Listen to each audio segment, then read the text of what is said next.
नमस्कार दोस्तों, आज स्वागत है आप सभी का हमारे YouTube चैनल में। आज बात करते हैं दोस्तों, हम क्लास 9th के चैप्टर 1 के पार्ट 3 हम बात करते हैं। आज यहाँ शुरू करते हैं मैटर इन आवर सराउंडिंग का पार्ट 3। अब इसके अंदर क्या करते हैं, हमारी कुछ तो हो गई थी प्रोसेस, टर्म्स हो गई थी कन्वर्जन की, और बाकी हम करते हैं। बाकी की 3 प्रोसेस और बच गई थी। 3 प्रोसेस को आज हम इसे में कंप्लीट करना है। 3 प्रोसेस में सबसे पहले जो हमारी प्रोसेस होती है वो क्या है, कंडेंसेशन।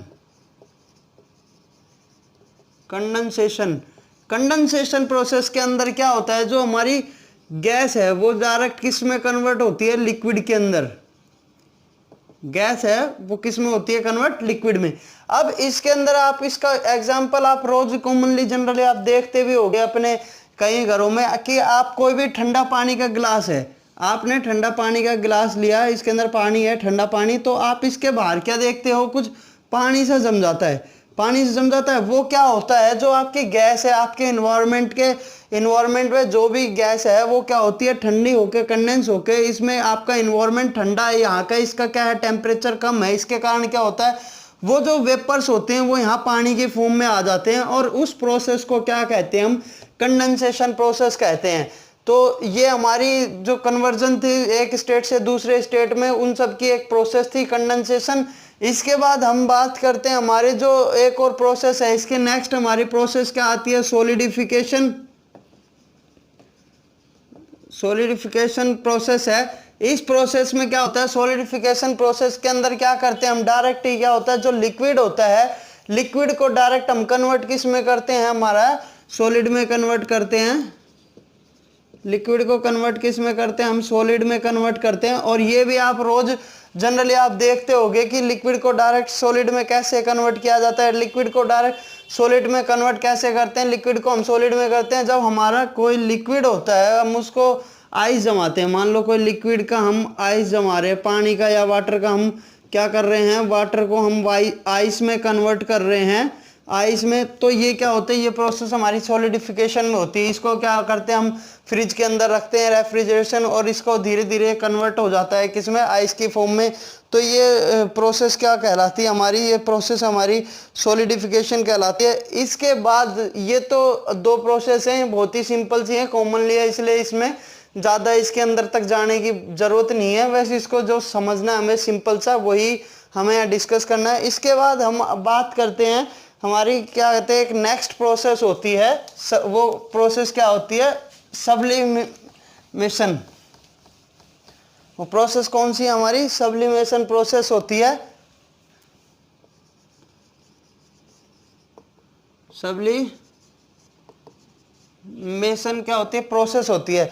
इसमें क्या होता है सब्लिमेशन के अंदर, अब सब्लिमेशन में क्या होता है, एक तो क्या बोलते हैं, या तो डायरेक्ट क्या होता है, सॉलिड से हमारे गैसियस फॉर्म में जाता है।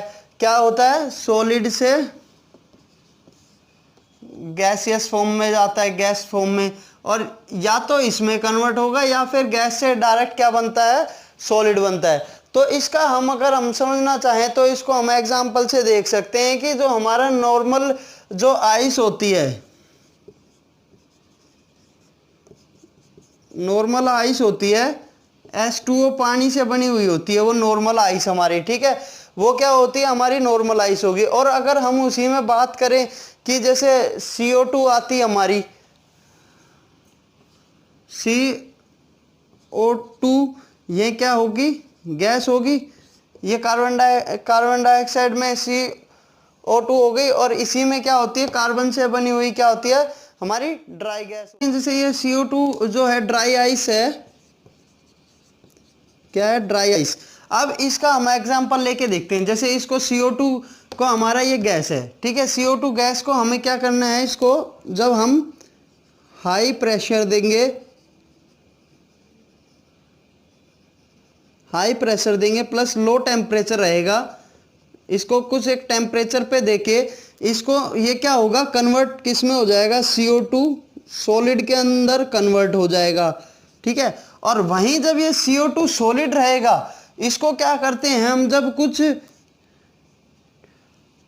एक प्रेशर देते हैं नॉर्मल, हम इसको क्या करते हैं, नॉर्मल सा टेम्परेचर, नॉर्मल टेम्परेचर देंगे प्लस फिर इसको प्रेशर देंगे, नॉर्मल एक टेम्परेचर रहेगा इसका, और प्लस में क्या रहेगा, इसका प्रेशर रहेगा। तो ये वापस कन्वर्ट किस में हो जाएगा, CO2 जो सॉलिड है वापस कन्वर्ट किस में हो जाएगा, CO2 गैस के अंदर। तो यही जो प्रोसेस है हमारी इस गैस से सॉलिड और सॉलिड से वापस गैस, ये प्रोसेस हमारी सब्लिमेशन के अंदर आती है। और इसके अंदर सबसे बेस्ट हमारा एग्जांपल यही ड्राई आइस का रहता है। CO2 जो गैस की फॉर्म में और इसमें सॉलिड फॉर्म में मिलती है, इसका बेस्ट एग्जांपल है। इसके बाद हम बात करते हैं दोस्तों, नेक्स्ट हमारी एक लास्ट में बच जाती है इवापोरेशन। इवापोरेशन को हम एक बार डिस्कस करेंगे। यह हमारा इस टॉपिक का, हमारा इस चैप्टर का लास्ट है बिल्कुल। आज हम इसको खत्म करना है, फिनिश करना है आज इसको, चैप्टर को। इवेपोरेशन पढ़ेंगे अब।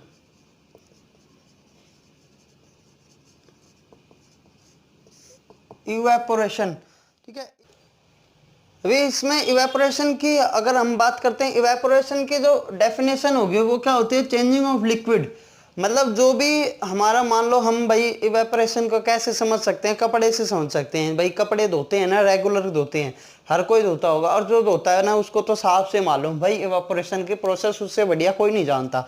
कैसे नहीं जानता भाई, वो कपड़े धोता है, धो के वो धूप में सुखाता है। धूप में सुखाने के बाद क्या होता है, जो उस कपड़े के अंदर लिक्विड होता है, जो इस कोई भी कपड़ा धोहा और उस धोए हुए कपड़े के अंदर जो लिक्विड होता है वो क्या करता है, वेपर्स में कन्वर्ट हो जाता है at any temperature below it's boiling point. जो उसका 100 डिग्री टेम्परेचर अगर हम बात करते हैं किसी लिक्विड के बॉइलिंग पॉइंट, तो उससे नीचे कोई भी टेम्परेचर पे वो क्या होता है, कन्वर्ट हो जाता है वेपर्स में। अब कपड़े क्या होते हैं, जब ज़्यादा टेम्परेचर सूख जाते हैं ना, तो इसी के उसमें हम यही एग्जाम्पल है कि जब वो लिक्विड है वेपर्स में कन्वर्ट हो जाता है, तो उसी को हम इवेपोरेशन कहते हैं प्रोसेस को। और इसके अंदर अगर बात करते हैं, जैसे कोई लिक्विड है, मान लो ये इस पानी है, लिक्विड है। अब इसको क्या होता है, ये 80 डिग्री सेल्सियस पे जब पानी क्या करता है, कन्वर्ट होने लग जाता है, वेपर्स की फॉर्म में चेंज हो जाता है। कैसे होता है इसमें, क्योंकि इसके अंदर जो पार्टिकल्स हैं, इसमें जो पार्टिकल्स हैं उनकी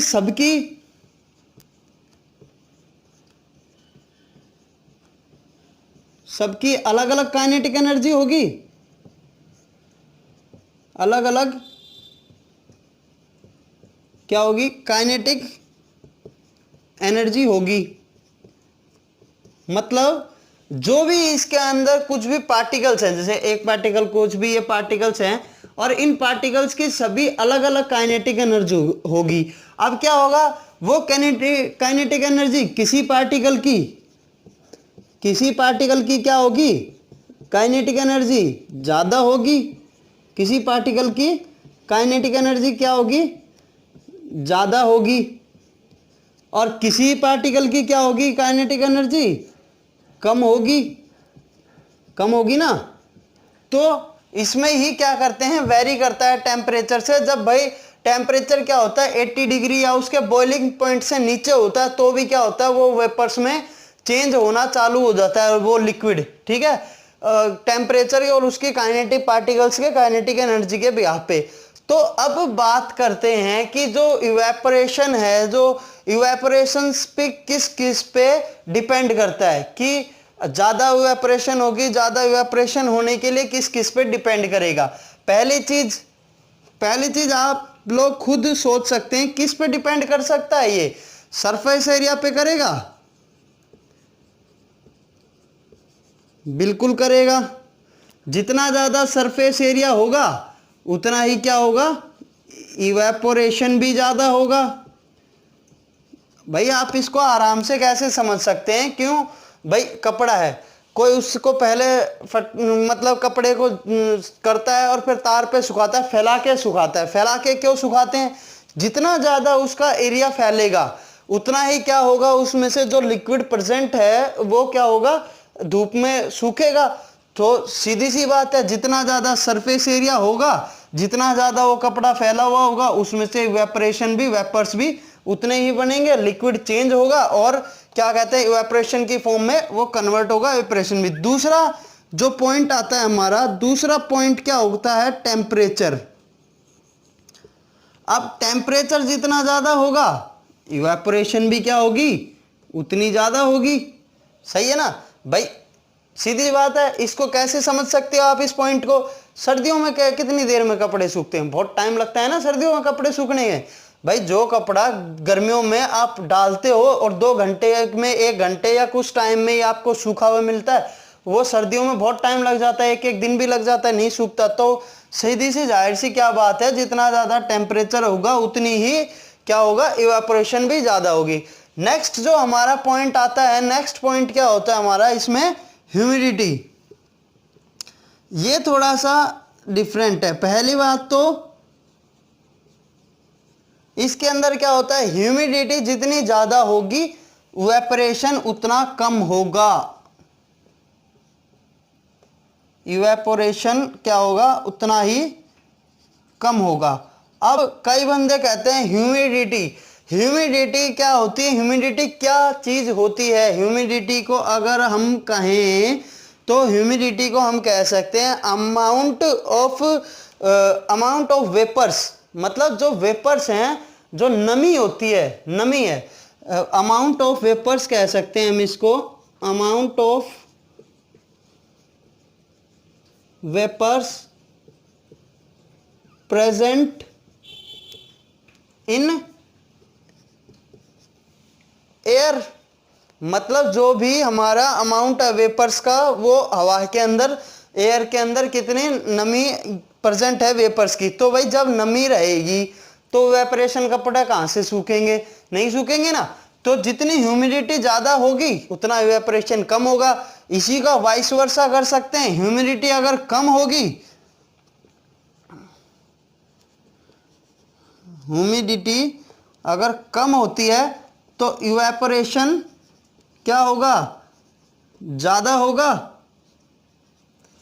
ठीक है, ये तो था हमारा इवेपोरेशन की पूरी इवेपोरेशन के बारे में कि भाई सबसे पहले तो लिक्विड है वो अपने बॉइलिंग पॉइंट से नीचे कहीं पे भी वो चेंज होने लग जाता है वेपर्स के अंदर, उसको हम क्या कहते हैं, इवेपोरेशन प्रोसेस कहते हैं। अब वो कैसे होता है, क्योंकि किसी लिक्विड के अंदर, जब लिक्विड है हमारे पास, ये पानी है, इसके अंदर अलग अलग पार्टिकल्स हैं और अलग अलग पार्टिकल्स के क्या होते हैं, हर एक पार्टिकल की एक काइनेटिक एनर्जी होती है। हर पार्टिकल का क्या होता है, खुद की काइनेटिक एनर्जी होती है। अब क्या होता है, कोई पार्टिकल्स तो बहुत एक्टिव, मतलब उसकी काइनेटिक एनर्जी ज्यादा होती है, किसी पार्टिकल की क्या होती है, काइनेटिक एनर्जी कम होती है। तो अब क्या होता है, जब ज्यादा काइनेटिक एनर्जी जब होगी तो वो क्या होता है, कुछ ही टेम्परेचर पे वो क्या होता है, वेपर्स बनना शुरू कर देता है। वेपर्स बनना शुरू कर देगा अपने बॉइलिंग पॉइंट से नीचे, तो वो क्या होता है, वेपराइजेशन हो जाएगा। अब वेपराइजेशन है वो कितना ज्यादा होगा, वो किस चीज पे डिपेंड करेगी, वो डिपेंड करेगा इन पे, सरफेस एरिया पे, टेम्परेचर पे, ह्यूमिडिटी पे, इन सब पे डिपेंड करेगा कि कितना ज्यादा सरफेस एरिया होगा उतनी ही ज्यादा इवेपोरेशन होगा, जितना टेम्परेचर ज्यादा होगा उतनी इवेपोरेशन ज्यादा होगा, जितनी ह्यूमिडिटी ज्यादा होगी उतना इवेपोरेशन कम होगा। क्योंकि ह्यूमिडिटी तो पहले से ही जो एयर के अंदर जो वेपर्स की अमाउंट होता है उसको दर्शाता है, मतलब जो नमी है उसको दर्शाता है। तो इसमें क्या होता है, ह्यूमिडिटी के केस में चेंज है। और एक विंड स्प्रिंट होता है कि जितनी तेज हवा चल रही है, मान लो जब तेज हवा चलती है तो कपड़े सूख जाते हैं ना, तो जितना ज्यादा विंड स्प्रिंट होगा उसके अंदर भी क्या होगा, इवेपोरेशन ज्यादा होगा। मतलब हमारा यहाँ पे एक पॉइंट लिख सकते हैं, विंड स्पीड जितनी ज्यादा होगी उतना क्या होगा, इवेपोरेशन ज्यादा होगा। ठीक है, ये एक पॉइंट आ गया। अब भाई इवेपोरेशन में इतना सब कुछ है तो इसका कुछ तो फायदा होगा। ठीक है, अब वो फायदा क्या होगा, फायदा ये होगा कि ये हमारे आसपास की चीजों को ठंडा कर देता है। इसका मतलब ये क्या करता है, ये इसके आसपास की चीजें इसे एब्जॉर्ब करती हैं और वो क्या करती हैं, वेपर्स को लेती हैं और वो क्या करती हैं, चीजें ठंडी हो जाती हैं। मतलब आसपास की चीजों को ठंडा करने में सबसे इंपॉर्टेंट रोल किसका है, इवापोरेशन का है। और इसी में एक क्वेश्चन और उठता है, क्या उठता है कि वो यह क्वेश्चन है कि हम गर्मियों में वाइट कपड़े या कॉटन के कपड़े क्यों पहनते हैं?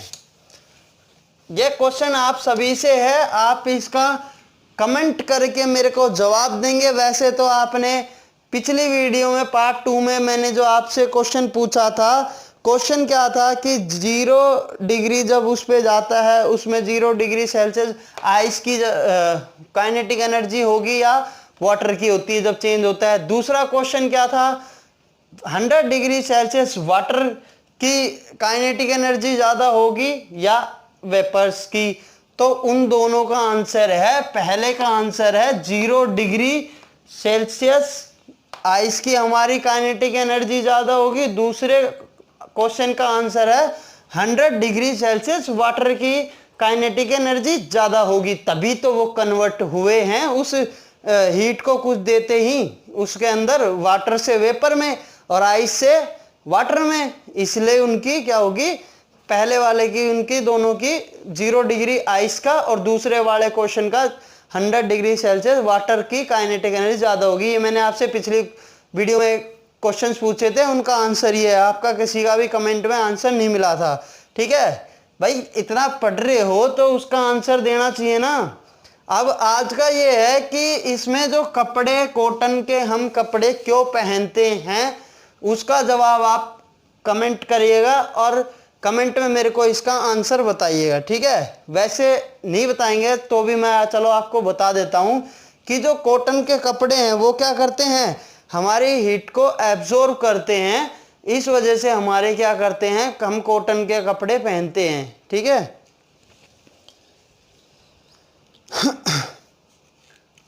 और आज ये आपका फर्स्ट चैप्टर कंप्लीट हो चुका है। फिर भी कुछ भी अगर आपको डाउट हो, कुछ पूछना हो या कुछ आपको लग रहा हो जो समझ में नहीं आया, वो आप कमेंट करके पूछ सकते हैं।